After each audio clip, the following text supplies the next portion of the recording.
Meillä tulee tasaisin väliajoin kysymyksiä, että miksi tätä Aquafresh-suihkusuodatinta ei ole saatavilla kromattuna. Se johtuu siitä, että kromaaminen ei ole kovin ympäristöystävällinen valinta, ja nyt mä kerron sulle miksi.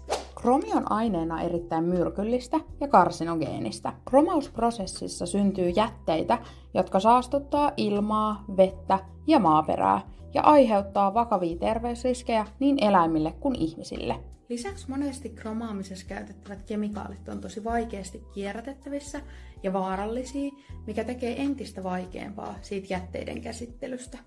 Vaikka muovi hajoakin luonnossa erittäin hitaasti, niin Suomessa ja Euroopassa muovien kierrätys ja uusiokäyttö on tosi korkealla tasolla.